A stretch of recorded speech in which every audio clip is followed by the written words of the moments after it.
I do not think anyone can say they live in a completely fair and just society.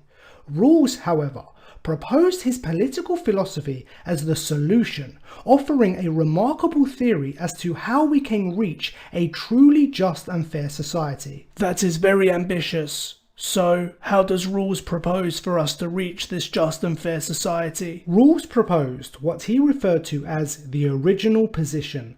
This is the idea that all people come together to form a social contract and reach an agreement as to what principles would be the fairest and just to be applied to all. Rawls wanted all people to come together in a completely impartial and unbiased way to find principles that everyone agrees to find the principles of justice and fairness for our society. The original position would ensure unanimous consensus on the basic and core structure of our society, not the tiny details, but the fundamental principles that apply to every living person. Yes, I understand, but this sounds like a utopian fantasy. People cannot come to this original position in a completely impartial and unbiased way. Firstly, humans are self-interested. We have people with wealth and power who would want to hold on to this, and we will have poorer people who will try to gain. Each person will want what is best for themselves, so they cannot be impartial or unbiased. Secondly, humans belong in different groups, an endless amount, whether it is family or racial groups or ethnicity or sex or gender, sexuality, religion, even hobby preferences or sports team affiliations. As selfish people, we will always want what is best for our groups, and again, this will diminish any sort of impartiality. Yes, you are correct. People are selfish. They will be out to gain the most for themselves and their groups. However, Rawls conducted a little thought experiment. When we are at this original position, Rawls asked us to imagine a hypothetical veil of ignorance that covers all people. What's a veil of ignorance? So, Rawls claims when we reach this original position to start negotiating on a just and fair society, the veil of ignorance will cover us, and when it does, we will instantly forget all details about ourselves. We will be ignorant as to what race we are, what ethnic background we have, what religion we are, what sex or gender we are, even our desires, our conceptions of good, and our psychological propensities. We will still be conscious and we will still be rational, but all the details that makes us an individual will be forgotten. I see.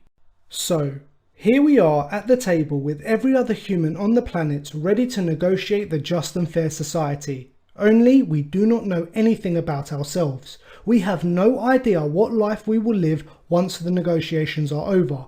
We do not know if we will be male or female, black or white, rich or poor. We have no idea.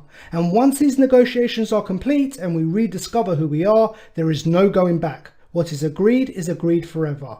So, how would we approach these negotiations? Would we rationally afford more rights to some and less to others if we do not know which side we will fall on?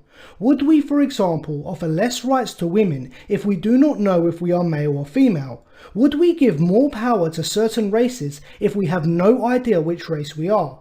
We wouldn't. It would be completely irrational to do so. So it is here we can start a social contract with everyone from a purely impartial way. If we have no clue where we are on the social spectrum, where our place is in society, we would want to make sure that wherever we land and whoever we are, we will have the same rights, privileges and freedoms as anyone else. It would be irrational to demand that certain people have less rights and freedoms if we could very well be part of that social group. Yes, this makes sense. If we come to this original position wearing the veil of ignorance, we would never rationally privilege or detriment any person or persons in our society as it could be us. Yes, I see. However, Rawls still maintains that we can approach the negotiations in a selfish manner. We can still negotiate from a selfish position, and a selfish position would mean we would not want to live a life with less rights. We would not want to live a life with less freedoms. We would want the most liberty and well-being possible.